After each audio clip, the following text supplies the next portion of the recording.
Hey there guys, this is going to be the third game with teachings. A couple of quick things. This is going to actually be a matchup against Demir Trinket, and I realize that is a very small portion of the current metagame, and it is a rogue beyond all means. However, because we are talking generically about blue and black control, I did think it was something that I wanted to include. Usually what I do is I play a bunch of games, because you do occasionally get people who sit down with something that is not current in the meta or is not something that you will see or get really a lot of info from, and then I set those aside and record ones that I think have a little bit more to show. The second thing I want to note is for you perfectionists, and I know there's a lot of OCD players out there who watch videos and go, oh my god, look at all the mistakes. There were quite a few mistakes and misplays on my own part here, and I will point, I guess, some of them out as I go if I remember. But just bear with me. This was recorded shortly after. This is the last one I needed to record, and I was recording it shortly after having just completely knocked over a drink onto my keyboard and my laptop and spending hours trying to fix things, and it's still not quite there. So people talk about being on tilt. This was being on tilt even though it was outside of the game. So opening hand was pretty good here. We did have two colors available to us in our lands with an island and a swamp. We hit both of our areas of control. We got some counter spells, some counter magic, as well as a Diabolic Edict, which is great for a couple of early creatures. We're obviously going to want to start out here with the island because that gives you, first off, an early play on Dispel. That's something that is much stronger when it comes to other formats such as Legacy and Classic and these other vintage formats. Having that turn 1 Dispel open is a lot stronger. In Pauper, there's a lot of times your opponent's turn 1 play. I wish I could run numbers on this, but I'm going to tell you that the turn 1 play of any opponent in Pauper is very unlikely to be an instant spell. So Dispel is actually going to work much better off in later periods. However, by starting with that island, it opens us up. If we do draw into a second island on our second turn, we have mana available for this counterspell. And if we don't, we still can put this swamp down. We won't miss a drop, and we can get a Diabolic Edict on an early creature if we find it necessary. So, opponent's starting off slow. He is going to do Aqueduct into Swamp here. A lot of times what you're going to look out for, and I'm going to try and hold out for, is an early game Trinket Mage.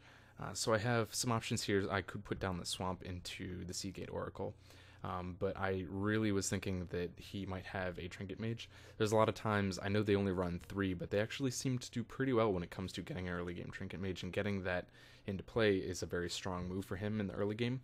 It'll give him access to Executioner's Capsule, or more likely he's going to go for Life Staff. I think Life Staff would be a stronger play against an adjacent control deck. So I decided what I wanted to do instead is I was going to leave mana open and be aware of that. And he does, you see, get this Trinket Mage as I had hoped. You could, again, wait for that to come into play and use the Edict, but it's much more important to you to counter that.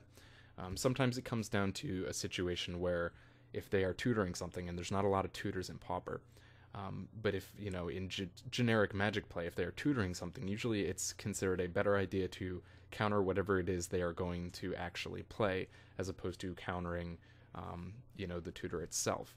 Here it's a little bit different because Trinket Mage is a tutor.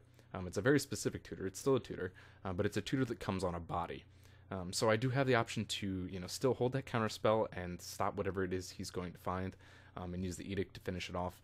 But that gets me into a couple of shady areas. I mean, it's thinning out his deck a little bit. It's going to kind of allow him some options to shuffle and whatever. And I really wanted to just keep that off the board. Teachings is a very slow creature deck, and if it gives me opportunities in the early game, I want to keep as many creatures off the board as possible. The other thing is my only kill spell being Diabolic Edict. If he gets 2 creatures down at any point in time, it decreases the opportunity I have to kill a specific creature. So I'm going to use the Oracle here. Evolving Wilds obviously going down. The 2 choices I had here were Echoing Decay, Ninja. Now, Demir Trinket is a little more creature heavy than, say, a blue-black control or even Teachings. However, Echoing Decay is something I felt I could wait upon. I do still have the Edict in hand, and what I really wanted to do was be able to sweep in this Ninja on the next turn. If he does play a creature here, I would have the opportunity to cast the Edict. And as long as I remember to actually sacrifice this Evolving Wilds, I would have mana left over to also cast the Ninja on the same turn. So he misses his mana drop, which is good for me, puts down a Crypt Rats, and this is, again, I'm going to sack the wilds to get my land. And the correct play here, you will see I do mess this up. But what I should have done here is I should have Edict, and I start off great. Edict comes down, it finishes off his only creature, so now he doesn't have a blocker. This leaves me the opportunity to throw in the Ninja, get the Seagate Oracle back, and I can replay it for its enter the battlefield effect. So I attack, and then proceed to space out and click past my opportunity to get the Ninja in. So, oh well, that doesn't, you see, the horrible part about this is, it still leaves me at least mana open to cast a Dispel. But even Dispel is not great in this matchup, because if you look at the non-creature spells that Dimir Trinket runs, obviously there's going to be a handful that are those single-cost artifacts in the capsule, Life Staff and such. But Dispel is not necessarily as strong. It does run a little bit slower on the instant speed spells. But this also, you know, having this 1 black mana, it keeps me from casting this counterspell if I so desired. Puts down another Aqueduct into a Fume Spitter. Nothing too terrible to worry about, though it does allow him a lot of opportunities to combo that Fume Spitter off of the Morbid ability on Tragic Slip. Augur of Skulls comes down, that's going to be awkward. I'm already at this point assessing what I would be willing to discard. I don't have any options to really kill these off. I can swing into these, and he right now does not have mana open to regenerate this, so if he chooses to block with either one of these, then it's going to give me the opportunity to kill one of them off with my creature living. If he chooses not to block here, I'm going to switch in the Ninja correctly this time around. So he decides not to block it, I am going to correctly get the Ninja into play, and with my remaining mana I'm going to put down Ravenous Rats. He's obviously going to be able to discard my hand down by 2 through the Augur of Skulls. So what I wanted to do is try and keep a little bit of pressure on his hand as well. What my deck does as teachings, much better than Dimir Trinket, is I have a lot more when it comes to draw spells. A lot of the draw spells that you see when it comes to Dimir Trinket come in the form of Mulldrifters, and he still hasn't hit that 5th land yet, so I'm not terribly worried about it. And by playing the Rat, maybe I can force him to get rid of something good. So Rat's going to come down. You see I drew a second Ninja off that, which is great, because that gives me some opportunities here. Again, if he taps out so he does not have mana available to regenerate the skull, the Augur of Skulls, sorry, then I might be able to bounce the Rat. However, he does have the ability to use Fume Spitter here to kill off the Rat. I'm not sure at this point in the game whether or not he would have actually done that, or wait and see if he can get something better. So he actually decides not to use the Augur ability, which is a little surprising to me, perhaps a misplay on his part. However, I would not be so bad off. I would have definitely gotten rid of the Ghostly Flicker. That's something I can get back when I first play the Archomancer. Spell could go as well, or the Ninja. Either one of those would be kind of weaker cards in my hand at this point in time. He does cast the Fume Spitter's ability to kill off the Ravenous Rats, and this basically projects to me that he does have Tragic Slip, and he does use it to kill off the Ninja. Puts him in a decent spot right here, and I'm not sure he taps out the remaining mana there, but he does attack through for the first damage. Now I'm in a situation where I cannot cast this Ninja. I am going to decide to draw into the Aqueduct here. I'm going to decide to make a play on the Oracle so I can find something. This does leave me 1 mana available for the Dispel, if I so desire it or need it.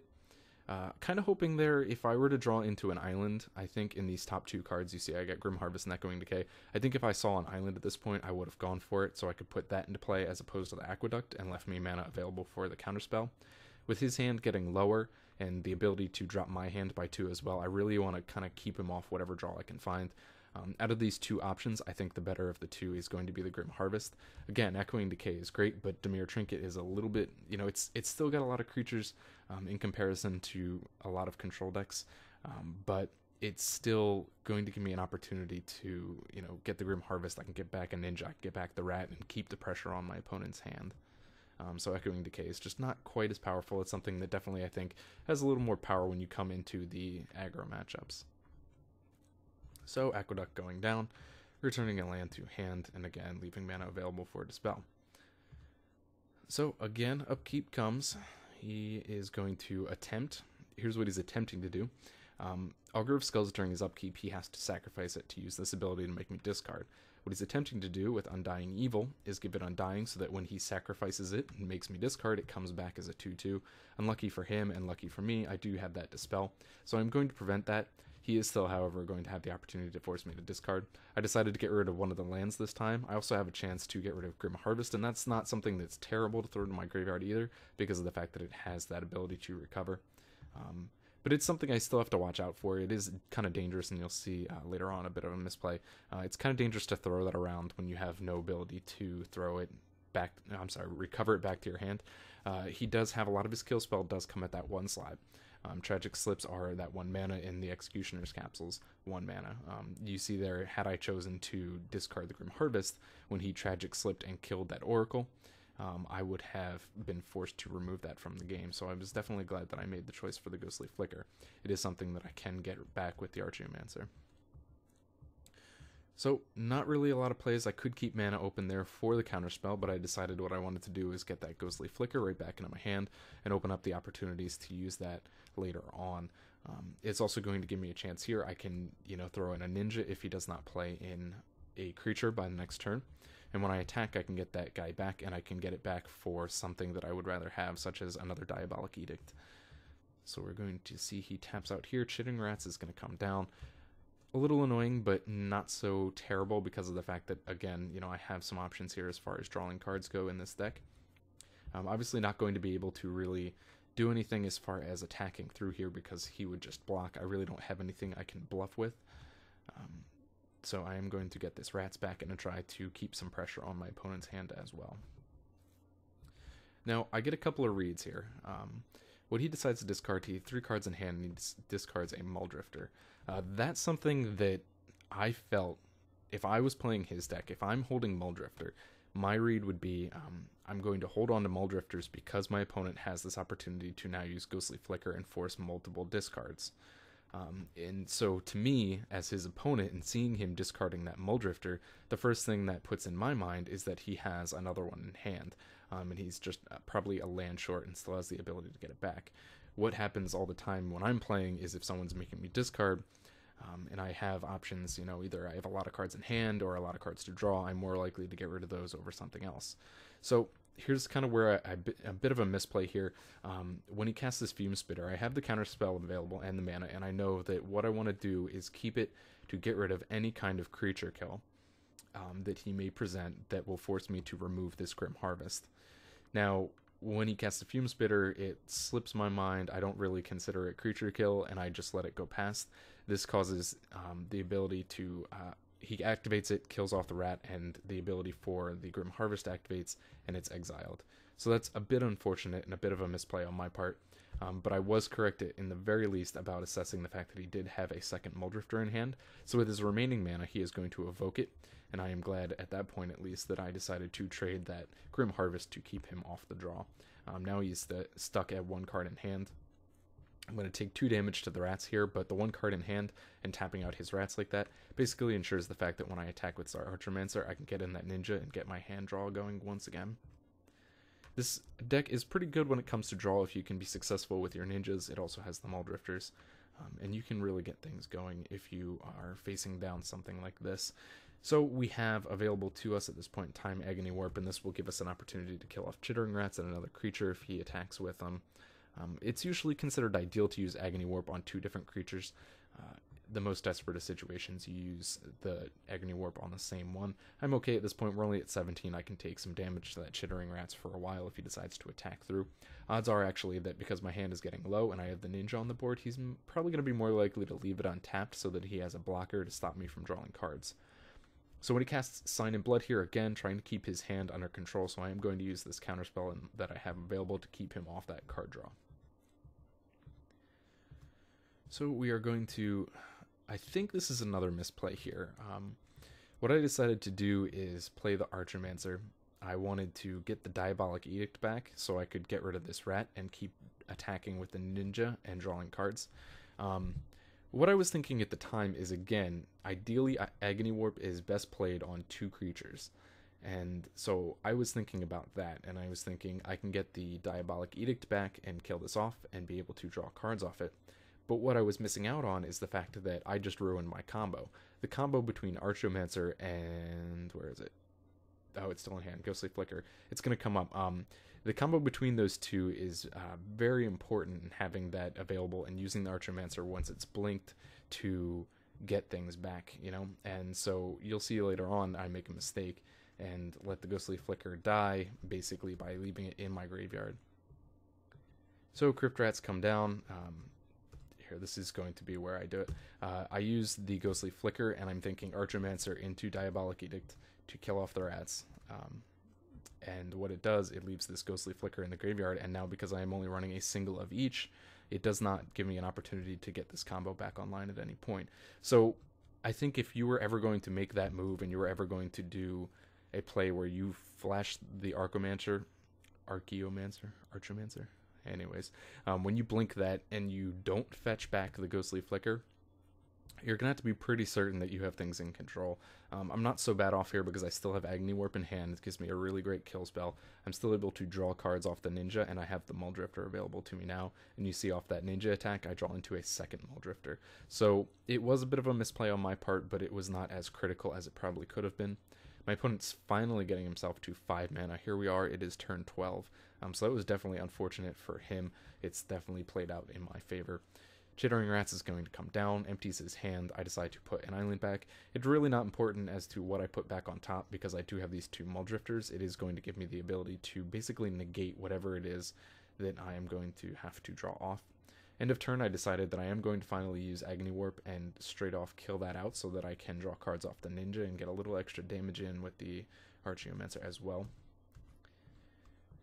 So swinging through first, and then I will give myself the draw based on what I had. It's usually a good idea to attack first and draw your card off the Ninja so that maybe you don't want to play the Muldrifter, maybe you have something better in that draw. But I draw into a Teachings. I'm going to have enough mana to use it at the end of my opponent's turn here. And so I'm going to leave that mana available and swing through with, leave this Muldrifter in play. End of turn, we are going to use it, and I have nothing really specific that I need. He's got no creatures, he's got no cards in hand. So what I'm going to basically do is just grab a second Teachings. This gives me a lot of opportunities. It gives me basically 3 copies at this point. I still have 1 I can flash back from the graveyard and 1 at hand, which I can cast for that cheaper cost. So again, attack through first is usually the best place, so you can draw off the Ninja. Draw into a Disfigure, which is an okay card there for killing things off. And lots of opportunities for drawing things.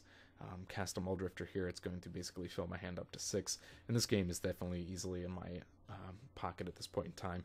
No matter what he plays, I am going to have this Teachings available with the mana to find an answer to it. I obviously will not be able to find a counterspell right away unless it is something that is instant speed and I can grab it to spell. If he, goes through and plays a creature after that, I still have 1 mana left over after the 4 for Teachings for Disfigure. I have lots of options. I would have left at this point in time. He does concede out, but I would have left this 5 mana open so that I do have those options to play these. And then on my following turn, I could worry about playing the Oracle and the Rat based on what I draw off the Muldrifter. It really was just in my hand that I had finally gotten to that kind of sweet spot that Teachings likes to get to, where it has, a copy of Teachings in hand, 1 in the graveyard, plenty of options as far as full hand, open mana, and really control the board state. No creatures, no cards in hand for my opponent, and that's really where I wanted to be.